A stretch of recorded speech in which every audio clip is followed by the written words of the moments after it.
പേര്? അനുപ്രതീഷ്. ആ, നവനി. എത്ര കാലമായി? 17 വർഷമായി തോന്നുന്നു. എങ്ങനെയാണ് ആ ഒരു അനുഭവം? അനുഭവം പറഞ്ഞറിയിക്കാൻ പറ്റാത്ത ഒരു അനുഭൂതിയാണ്. ദേവിയുടെ സന്നിധിയിൽ കഴിഞ്ഞ 17 വർഷമായി തൂക്കനേർച്ചയ്ക്ക് കുഞ്ഞുങ്ങളെ തൂക്കാനായി നിൽക്കാൻ പറ്റിയത് തന്നെ വലിയൊരു ഭാഗ്യമായി കരുതുന്നുണ്ട്. എല്ലാം ദേവിയുടെ അനുഗ്രഹം. ഫസ്റ്റ് പ്രാവശ്യം ആദ്യമായിട്ടാണ്.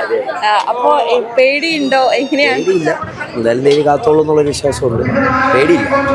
നമ്മള് കുഞ്ഞുങ്ങളുമായി ഇത്ര ഉയരത്തിലേക്ക് പോകുമ്പോ കുഞ്ഞുങ്ങളെ എത്രത്തോളം ചേർത്ത് പിടിക്കാറുണ്ട്, അല്ലെങ്കിൽ എങ്ങനെയാണ്? കുഞ്ഞുങ്ങളെ അങ്ങനെ നമ്മൾ ഭയക്കുന്ന രീതിയിൽ കുഞ്ഞുങ്ങളെ നമ്മൾ ശക്തിപൂർവ്വം പിടിക്കണമെന്നില്ല.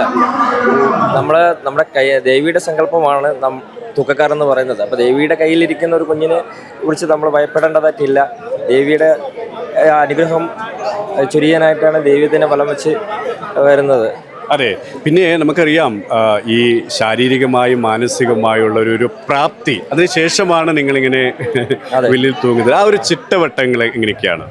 ചിട്ടവട്ടം എന്ന് പറയുന്നത് 4ാമത് ദിവസം മുതലാണ്, ഉത്സവ ദിവസം മുതലാണ് നമ്മളിവിടെ മെഡിക്കൽ ചെക്കപ്പ് കഴിഞ്ഞിട്ട് നറുക്കെടുപ്പിലൂടെ ക്രമം അനുസരിച്ച് നമ്മളിവിടെ നിൽക്കുന്നത്. ഇവിടെ വരുമ്പോൾ നമ്മൾ വസ്ത്രധാരണം എന്ന് പറയുന്നത് പട്ടും കച്ചയും അവരുടെ ക്രമ നമ്പർ അനുസരിച്ചുള്ള നമ്പറും ഉണ്ടാവും.